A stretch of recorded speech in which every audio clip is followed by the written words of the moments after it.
नमस्कार साथियों। आज हम लोग पढ़ेंगे लेखिका चपला देवी जी द्वारा रचित कहानी नाना साहब की पुत्री देवी मैना को भस्म कर दिया गया। कहानी है और इसके माध्यम से हम लोग देखेंगे कि क्या है कहानी में, और ये स्वतंत्रता 1857 की प्राप्ति से संबंधित है। जो लोग चैनल पर पहली बार हैं, लाइक शेयर सब्सक्राइब कर दें। चलिए शुरू करते हैं। सन 1857 के विद्रोही नेता धूंधू पंत नाना साहब कानपुर में असफल होने पर जब भागने लगे तो वे जल्दी में अपनी पुत्री मैना को साथ ले ना जा सके। तो नाना साहब जब विद्रोही नेता तो थे ही, और जब असफल हो गए तो भागने लगे अंग्रेजों से और अपनी पुत्री मैना को ना ले जा सके। देवी मैना बिठूर में पिता के महल में रहती थी। बिठूर में महल था और उन्हें वहीं पे ये रहती थी। पर विद्रोह दमन करने के बाद अंग्रेजों ने बड़ी क्रूरता से उस निरीह और निरपराध देवी को अग्नि में भस्म कर दिया। कहने लगे जब नाना दोनों पंथ ना मिले तो अंग्रेजों ने उनकी पुत्री को उसी महल में जो है जला दिया था, अग्नि में जला दिया था, भस्म कर दिया था। उनका रोमांचकारी वर्णन पाषाण हृदय को भी एक बार द्रवीभूत कर देगा। द्रवीभूत मतलब होता है पिघला देना, पाषाण हृदय मतलब होता है कि पत्थर का दिल। ठीक है। कानपुर में भीषण हत्याकांड करने के बाद अंग्रेजों का सैनिक दल बिठूर की ओर गया। बिठूर में नाना साहब का राजमहल लूट लिया गया, पर उसमें बहुत थोड़ी संपत्ति अंग्रेजों के हाथ लगी। इसके बाद अंग्रेजों ने तोपों के गोलों से नाना साहब का महल भस्म कर देने का निश्चय किया। सैनिक दल ने जब वहां तोपें लगाई, उस समय महल के बरामदे में एक अत्यंत सुंदर बालिका आकर खड़ी हो गई। उसे देख अंग्रेज सेनापति को बड़ा आश्चर्य हुआ, क्योंकि महल लूटने के बाद समय वह बालिका वहां कहीं दिखाई न दी थी। कहने कि जब अंग्रेज उस महल को लूट रहे थे तो वो बालिका ना दिखाई दी थी वहां पे, इसलिए उसको आश्चर्य हुआ। और उससे पहले राजमहल को लूट लिया गया था और जो संपत्ति थी वो लोगों के द्वारा लूट ली गई थी। जो बहुत थोड़ी बहुत बची थी वो अंग्रेजों के हाथ लग गई थी, लेकिन उस समय लूटने के दौरान ये जो है बालिका वहां पर नहीं दिखी थी। उस बालिका ने बरामदे में खड़े होकर अंग्रेज सेनापति को गोले बरसाने से मना किया। जो उनकी लड़की थी मैना, उन्होंने जो है अंग्रेजों को गोले बरसाने से मना किया। उसका करुणापूर्ण मुख और अल्पवयस देखकर सेनापति को भी उस पर कुछ दया आई। सेनापति ने उससे पूछा कि चाहती क्या चाहती है। बालिका ने शुद्ध अंग्रेजी भाषा में उत्तर दिया, क्या आप कृपा कर इस महल की रक्षा करेंगे। उन्होंने पूछा उस बालिका से कि आप चाहती क्या हो, तो उन्होंने कहा कि क्या आप इस महल की रक्षा करेंगे। सेनापति, क्यों, तुम्हारा इसमें क्या उद्देश्य है। बालिका, आप ही बताइए, यह मकान गिराने में आपका क्या उद्देश्य है। दोनों के बीच वार्तालाप चल गई। सेनापति, यह मकान विद्रोही के नेता नाना साहब का वास स्थान था। उन्होंने कहा कि ये जो महल है वो नाना साहब का वास स्थान था, जहां वो रहते थे।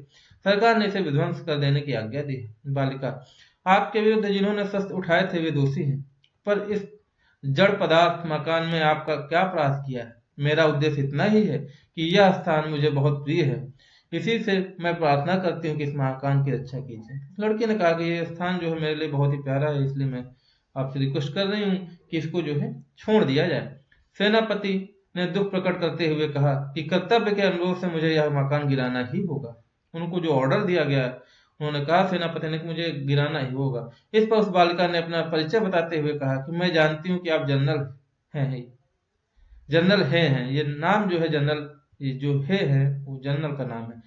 यह प्यारी कन्या मेरी और मुझ में बहुत प्रेम संबंध था। कई वर्ष पूर्व मेरे पास बराबर आती थी और मुझे हृदय से चाहती थी। उस समय आप भी हमारे यहाँ आते थे और मुझे अपनी पुत्री के साथ ही समान प्यार करते थे। मालूम होता है कि आप सब बातें भूल गई। मेरी की मृत्यु से मैं बहुत दुखी हुई थी।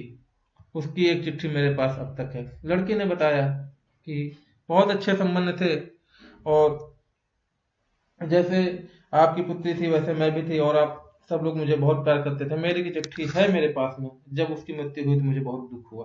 शायद आप ये सारी चीजें भूल गए हैं। यह सुनकर सेनापति के होठ उड़ गए। उसे बड़ा आश्चर्य हुआ और फिर उस बालिका को भी पहचाना और कहा, अरे यह तो नाना साहब की कन्या मैना है। उसने कहा कि ये तो नाना साहब की लड़की मैना है। सेनापति है कुछ क्षण ठहर कर बोले, हाँ मैंने तुम्हें पहचाना कि तुम मेरी पुत्री मेरी की सहचरी हो। सहचरी मतलब साथ रहने वाली। कहने लगे कि मैंने तुम्हें पहचान लिया। और तुम उसकी बेटी हो, किंतु मैं जिस सरकार का नौकर हूँ उसकी आज्ञा नहीं टाल सकता, तो मैं तुम्हारी रक्षा का प्रयत्न करूंगा। उन्होंने कहा कि मैं जिस सरकार का नौकर हूँ उसकी आज्ञा है, मैं उसे टाल तो नहीं सकता, लेकिन तुम्हारी रक्षा का प्रयत्न जरूर करूंगा। इस समय प्रधान सेनापति जनरल आउटरम वहां आ पहुंचे। उन्होंने बिगड़कर सेनापति हे से कहा, नाना का महल अभी तक तोप से क्यों नहीं उड़ाया गया? तो जो आउटरम थे जनरल, उन्होंने कहा कि ये महल क्यों खड़ा है नाना साहब का, अभी तुमने इनको ध्वस्त क्यों नहीं किया? सेनापति हे ने विनम्र पूर्वक कहा, मैं इसी फिक्र में हूँ, किंतु आपसे एक निवेदन है, क्या किसी तरह नाना का महल बच सकता है? उन्होंने कहा कि एक निवेदन है कि क्या ये महल बच सकता है आउटरम जनरल? गवर्नर जनरल की आज्ञा के बिना यह संभव नहीं। नाना साहब, अंग्रेजों का क्रोध बहुत अधिक है, नाना के वंश या महल पर दया दिखाना संभव। उन्होंने कहा कि गुस्सा बहुत है अंग्रेज जनरल, तो ये बहुत ही मुश्किल है, असंभव सा है। सेनापति है तो लॉर्ड कैनन गवर्नर जनरल को इस विषय का एक तार देना चाहिए। उन्होंने कहा कि लॉर्ड कैनन को एक तार दे देते हैं। आउटरम आउटरम रिंग रोड अपने यहाँ है लखनऊ में, अगर आपको पता हो तो। आखिर आप ऐसा क्यों चाहते हैं? हम यह महल विध्वंस किए बिना और नाना की लड़की को गिरफ्तार किए बिना छोड़ सकते हैं? उन्होंने कहा आउटरम ने। सेनापति है मन में दुख होकर वहां से चला गया। इसके बाद जनरल आउटरम ने नाना का महल फिर घेर लिया। महल का फाटक तोड़कर अंग्रेज सिपाही भीतर घुस गए और मैना को खोजने लगे, किंतु आश्चर्य है कि सारे महल का कोना कोना खोज डाला पर मैना का पता नहीं। उन्होंने कहा कि ये सारी चीजें हो गई, आए अंग्रेज, आउटरम ने नाना महल को घेर लिया, उसके बाद फाटक तोड़े, भीतर घुसे, लेकिन उस लड़की को खोजते रहे, लेकिन जो है उस लड़की को पता नहीं चला। उस दिन संध्या समय लॉर्ड कैनिंग का एक तार आया, जिसका आशय इस प्रकार था, लंदन के मंत्रिमंडल का यह मत है कि नाना के स्मृति चिन्ह तक मिटा दिए जाएं, इसलिए वहां की आज्ञा के विरुद्ध कुछ नहीं हो सकता। उन्होंने कहा कि एक पत्र आया कि नाना साहब से जो भी चीजें थी इनसे संबंधित सब चीज मिटा दी जाए, और ये मंत्रिमंडल का मत है।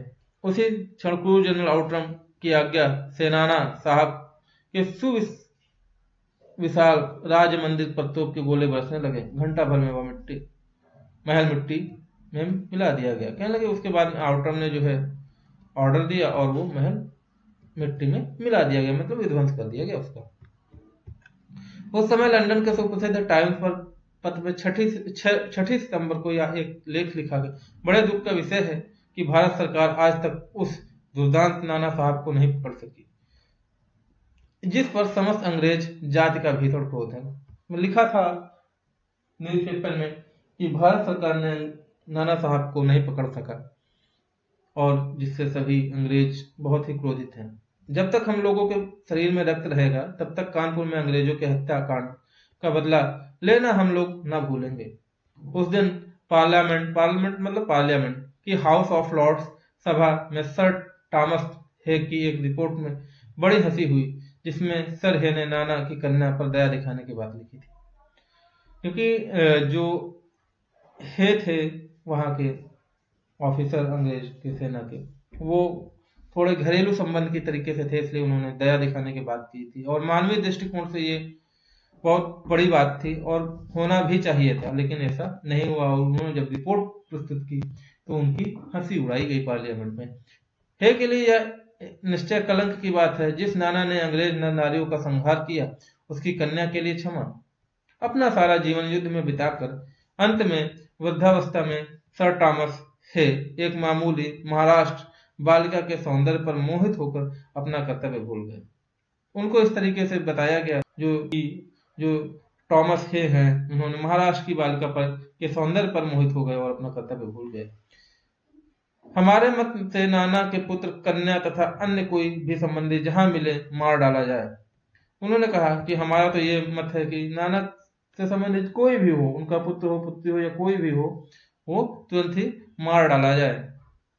नाना की जिस कन्या से हे का प्रेमालाप हुआ है, उसको उसी के सामने फांसी लटका देनी चाहिए। और वहां लोगों ने कहा कि जिससे ये थॉमस हे मिले हैं, उस लड़की को तुरंत वहीं फांसी लटका देना चाहिए, उन्हीं के सामने। सन 57 के सितंबर मास के अर्धरात्रि के समय चांदनी में एक बालिका स्वच्छ उज्जवल वस्त्र पहने नाना साहब के भगना वशिष्ठ प्रसाद के ढेर पर बैठी रो रही है। भगना वशिष्ठ प्रसाद मतलब जो आपका ये महल था, गिरा दिया गया था, और उसी के ऊपर जो चबूतरा होता है वहां पर बैठी हुई रो रही थी। पास ही जनरल आउटन की सेना ठहरी थी। कुछ सैनिक रात्रि के समय रोने की आवाज सुनकर वहां गए। रो रही थी, बालिका केवल रो रही थी। सैनिकों के प्रश्न का कोई उत्तर नहीं देती थी। वहां जब सैनिक गए कि ये बालिका क्यों रो रही है, पूछा कुछ, लेकिन उसने केवल रोने के अलावा कोई जवाब नहीं दिया। इस बात कराल रूपधारी जनरल आउटन भी वहां पहुंच गया। वह उसे तुरंत पहचान कर बोला, ओह, यह नाना की लड़की मैना है। पर वह बालिका किसी ओर न देखती थी, न अपने चारों ओर सैनिकों को देखकर जरा भी डरी। जनरल आउटरम ने आगे बढ़कर कहा, अंग्रेज सरकार की आज्ञा है तो मैंने तुम्हें गिरफ्तार किया। जनरल आउटरम वहां पहुंचा। वो लड़की डर भी नहीं रही थी, लेकिन उसने जो है गिरफ्तार कर लिया। मैना उसके मुंह की ओर देखकर आर्त स्वर में बोली, मुझे कुछ समय दीजिए जिससे मैं आज यहाँ जी भर कर रो लूं। मैना ने कहा, मुझे कुछ थोड़ा सा समय दे दीजिए, मैं आज यहाँ जी भर कर रोना चाहती हूँ। पर पाषाण हृदय वाले जनरल ने उसकी अंतिम इच्छा भी पूरी होने न दी। उस समय मैना के हाथ में हथकड़ी पड़ी और कानपुर के किले में लाकर कैद कर दिया गया। उस छोटी सी बच्ची को हथकड़ी डालकर उस किले में कैद कर दिया गया। उस समय महाराष्ट्रीय इतिहासवेत्ता महादेवी चिटनीवास के बाखर पत्र में छापा था, कल कानपुर के किले में एक भीषण हत्याकांड हो गया। नाना साहब की एकमात्र कन्या मैना धधकती हुई आग में जलकर भस्म कर दी गई। भीषण अग्नि में शांत सरल और सरल मूर्ति उस अनुपमा बालिका को जलती देख उस देवी को समझकर प्रणाम किया, और इस तरीके से उस छोटी बच्ची का अंत कर दिया जाता है अंग्रेजों के द्वारा। तो इस तरीके से ये लेखिका महोदय ने इस संस्मरण को बताया है। कह सकते हैं ये विधा जो है, रिपोर्टाज है, माफ कीजिएगा, संस्मरण नहीं, ये रिपोर्टाज है, और इस तरीके से इस पाठ का अंत होता है। कुछ प्रश्न अभ्यास है। सर थॉमस के मैना के दया के भाव के कारण क्या थे, ये आप लोग बताइएगा मुझे। और इसमें से जो शब्द संपदा है, और ये हिंदू पंच के बारे में पढ़ लीजिएगा, ठीक है। ये एक पत्रिका है हिंदू पंच, 1926 में कलकत्ता में हुआ था। संपादक ईश्वरीय दत्त शर्मा थे, ठीक है। और इसका 1930 में एक अंक और निकाला गया, बलिदान, ठीक है। इस तरीके से ये चैप्टर का अंत होता है। मिलते हैं नए वीडियो के साथ में, तब तक के लिए आप लोग पढ़ते रहें, ख्याल रखें, लाइक शेयर करते रहें और सब्सक्राइब जरूर कर लें चैनल को। मिलते हैं नए वीडियो के साथ में, तब तक के लिए जय हिंद।